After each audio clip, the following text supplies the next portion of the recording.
দীঘায় মুখ্যমন্ত্রী মমতা বন্দ্যোপাধ্যায় সরাসরি নজর রাখবেন।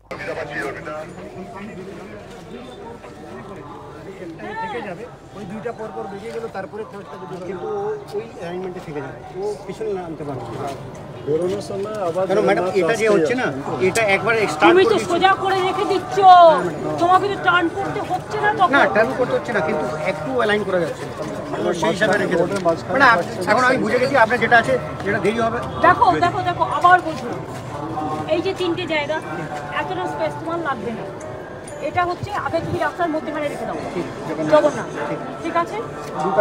এবার তুমি এই দুটোকে একটু আগে এখানে রাখলাম, আর এখানে ঠিকই আছে,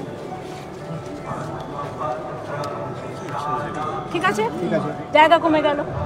এবার তুমি যখন রথ যাবে, একটা একটা করে যাবে, এই গেল আগে, এই গেল পরে, চৌড়া 20-21 ফুট আছে, এই রাস্তা 33 ফিট আছে, তো 40 ফিট হয়ে গেল, 7 ফিট কমে গেল। ওরে বাবা, এটা হয়ে যাবে। এখন অ্যালাইনমেন্ট যেটা আছে, সেই প্রথম অ্যালাইনমেন্ট যেটা করবো সেটাই রাখতে হবে। ম্যাডাম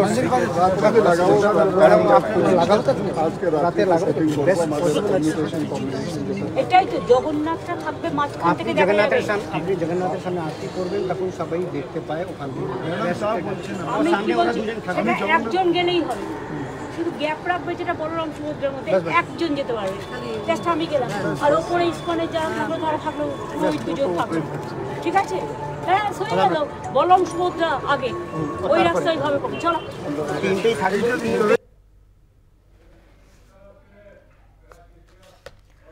দীঘায় মুখ্যমন্ত্রী মমতা বন্দ্যোপাধ্যায় আগামীকালই রথযাত্রা উপলক্ষে বিশেষ অনুষ্ঠান রয়েছে এবং গতকালই দীঘায় মুখ্যমন্ত্রী মমতা বন্দ্যোপাধ্যায় পৌঁছেছেন এবং পাশাপাশি দীঘার বিভিন্ন জায়গায় যেখানে এই রথযাত্রা উপলক্ষে বিশেষ অনুষ্ঠান রয়েছে সেখানে নিরাপত্তা জোরদার করা হয়েছে। এই মুহূর্তে মুখ্যমন্ত্রী মমতা বন্দ্যোপাধ্যায় তিনি নিজে প্রশাসনিক আধিকারিকদের সঙ্গে কথা বলছেন, সেই ছবি আপনাদের সামনে তুলে ধরলাম এবং প্রস্তুতি কতদূর এই সমস্ত বিষয়ে মুখ্যমন্ত্রী কথা বলছেন দীঘায় প্রশাসনিক আধিকারিকদের সঙ্গে এবং সেখানে পুলিশ কর্তারাও রয়েছেন, রাজ্য পুলিশের ডিজি রয়েছেন, সেই ছবি আপনারা দেখছেন এবং পাশাপাশি এই মুহূর্তের যে ছবি আপনারা দেখছেন, দীঘায় মুখ্যমন্ত্রী মমতা বন্দ্যোপাধ্যায় প্রস্তুতি খতিয়ে দেখছেন, কারণ এবছরে আমরা দেখেছি যে দীঘায় জগন্নাথ মন্দিরের উদ্বোধন হয় মুখ্যমন্ত্রীর হাত ধরে এবং এবার দীঘায় নতুন যে জগন্নাথ মন্দির উদ্বোধন হয়েছে এবং তারপর এবারে রথযাত্রা উপলক্ষে সেই মন্দিরে ভক্তদের বিপুল সমাগম হবে এমনটাই কিন্তু আশা করা হচ্ছে।